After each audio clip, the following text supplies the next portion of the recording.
Aşgabatyň mekdeplerinde we çağlar baglarynda barlaglar dowam edýär. Bilim resmiýetleri bolup geçýän wakalar barada düşündürüş bermeýärler.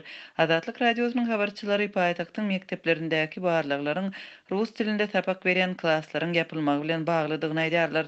Bu aralykda Orsiýetiň Daşary işler ministrligi türkmen tarapyndan rus dilli tapaklaryň ýatyrylmagy barada düşündürüş sorady. Adatlyň habarçylary tutuş ýurt boýunça rus dilindäki tapaklaryň ýatyrylmagyny we paýtagtyň mekdeplerinde barlaglaryň dowam edýänligini habar berýärler. Aşgabatdaky ähli mekdeplerde we çağlar baglarynda barlaglar geçirilýär. Korrupsiýa garşy diýip düşündirýärler, emma aslynda para ilkinji nowatda rus klasslaryna ýerleşdirmek üçin alynan para üçin tutýarlar diýip Adatlyň Aşgabatdaky habarçysy 15-nji sentýabrda aýtyldy. Ol 27-nji mekdebiň müdiriniň tutsak edilenligini gurrun berdi, emma bu ýagdaýyň sebäpleri we jekmejekleri belli däl.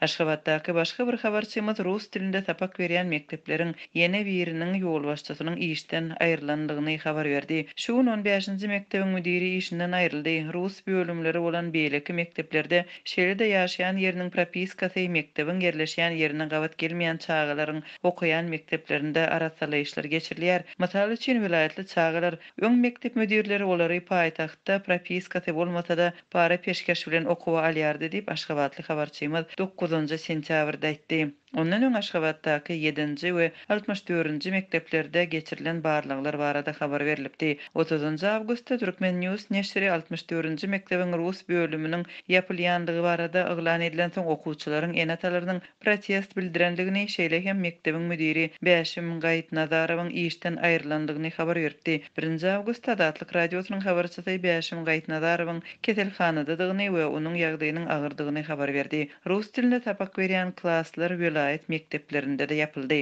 Adatlyň Lewapdaky habarçysynyň sözlerine görä, orta mektepleriň mugallimlerine rus dilinde tapak berýän klasslaryň mundan beýlek açylmajakdygy we okuw programmatyndaky rus dilini öwretmek tapaklarynyň hem azaldyljakdygy aýdylypdyr. Şenbe güni koronavirus karantinine garamazdan Türkmenabadyň we Farab etrawynyň häkimlikleriniň bilim bölümlerinde rus dili mugallimleriniň ýygyny geçirildi. Duşuga Milli Howpsuzlyk ministrliginiň wekilleri, häkimleriň orunbatarlary, prokurorlar we bilim işgärleri ýolbaşçylyk etdi.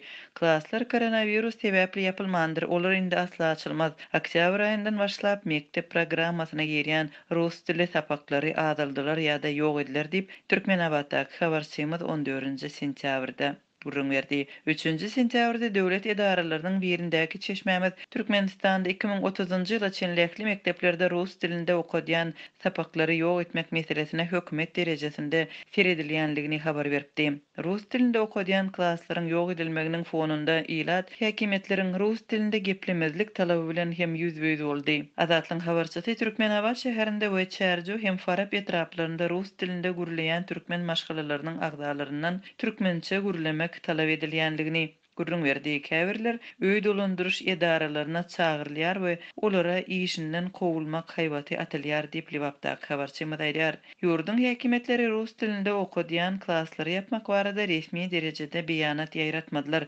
Döwlet habar beriş serişdeleri bolup geçýän wakalary beýan etmedi. Adatlyk radiosynyň Türkmenistanyň bilim ministrliginden rus dilli tapaklaryň ýatyrylmagynyň sebäpleri barada düşündürüş almak tinançygy başa barmady. 15-nji sentýabrda Orsiýetiň Daşary işler ministrligi Aşgabatyň mekteplerinde rus dilindäki tapaklaryň ýapylmagy barada beýanat çap etdi. Beýanata görä Orsiýetiň Daşary işler ministrligi rus dilli tapaklary dikeltmek maksady bilen Türkmenistanyň Daşary işler ministrligine hat berip düşündürüş sorapdyr we munyň Orsiýet Federasiýasy bilen Türkmenistanyň arasynda 2002-nji ýylyň 23-nji aprelinde Türkmenistanda rus dilini öwrenmegi Orsiýetde bolsa türkmen dilini öwrenmegi höweslendirýän düzgünleri berja etmek barada gol çekilen alalaşyga gabat gelýänligini belläpdir. Geçen hepde Orsiýetiň Türkmenistandaky elçihanasy türkmen mekdepleriniň rus dilindäki bölümleriniň ýapylmagyny gynanç bildirdi. Elçihananyň web sahypasynda 7-nji sentýabrda çap edilen habara görä rus dilinde bilim alýan okuwçylaryň enatalaryna bu bilim edaralarynda häzirki sanitariýa we arasaçylyk düzgünlerini berja etmek mümkin däldigi sebäpli mektep administrasiýasy tarapyndan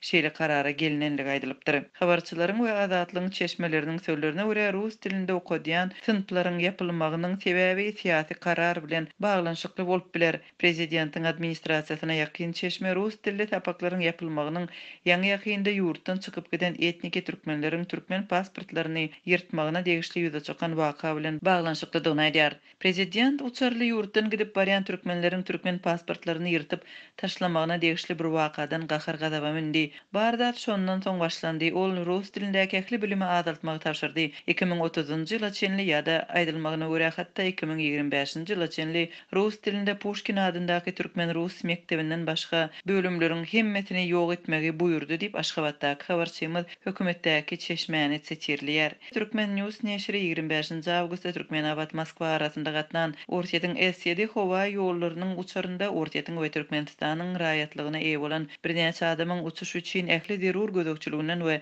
barlaglardan geçen soň hemme göz edip türkmen pasportlaryny ýyrtyp taşlandygyny habar berdi. Öňki ýyllarda Türkmenistanda türk dilinde okudyan universitet we mektepler ýapyldy. Türkmenistanyň ýaratynyň arasynda rus we türk dilleriniň meşhurlygy artýar. Köp adam Sputnik antennalary arkaly rus we türk telekanallaryny tomuş edýär.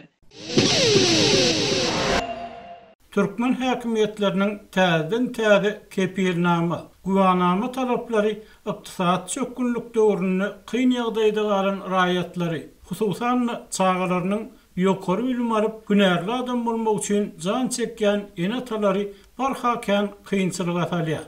Ýurtda emele gelen saglyk aladalary bilen baglykda olar esasan studentlere pul vermekde ýetişen kynçylyklar inni saglyk kepilnamalary diýilýänleriň hasabyna hem köpeldiljeği meňdiýär. Adatlygyň habarçysynyň 16-njy sentýarda beren maglumatyna görä, Aşgabat şäherinde we beýleki vilayetlerdaky ýokary okuw jaýlaryna başga ýerlerden gelip okuyan studentlerden öz saglyk ýagdaýlary hakynda kepilnama getirmek talap edilýär. Bellemeli ýeri ýaňy ýakynly okuw başlan we 2 hepde çemesi karantin şertlerinde ýaşan studentler bu kepilnamalary öz gelen etraplarynyň saglyk edaralarynyň almaly we okuyan okuw jaýlarynyň degişli ýolbaşçylaryna gowşurmaly. Okuw ýylynyň başlanyny 2 hepde hem geçmän kaýyda çykan täze talabyň nähil derurluk esasyny döränligi düşündirilmeýär. Studentler öz enatalaryna telefon edip kepilnamany tiz wagtda düzeltmegi we şu hepdäniň içinde poçt arkaly uğratmagy soraýarlar diýip habar çaýdýar. Egerde student ýygyny dogduk mekanyna gidip saglyk kepilnamasyny alyp geljek bolsa bir maşgala büdjetini goşmaça çykdagy bolýar. Üstesine häzirki hereket çäklendirmeler wagtyna bir topar okuw wagtyny ýitirmek bilen ýola çykan student göde görünmeýän saglyk towakkulluklar bilen hem ýüzbeýil bolýar diýip adatlygyň habarçysy bilen anonimlik şertine gürleşen enatalaryň biri aýtdy. Ogly Aşgabatda okuyan 60 ýaşly enanyň tasdiklamagyna görä, soralýan saglyk kepilnamasyny köp adam gizlinlik usulyny 60-70 manada düzedýär. Egerde oglumyň öde gelse uçar biletine 300 manat bermeli. Sanepid stansiýadan guwanama almak üçin onuň kassasyna 100 manat tölemeli diýip ol bu meseleniň ykdysat tarapyny düşünürdi. Adamlar islemese meseleniň azyrak karajatly tarapyny seretmeli bolýar. Sebebi köp adamda artyk pul ýok.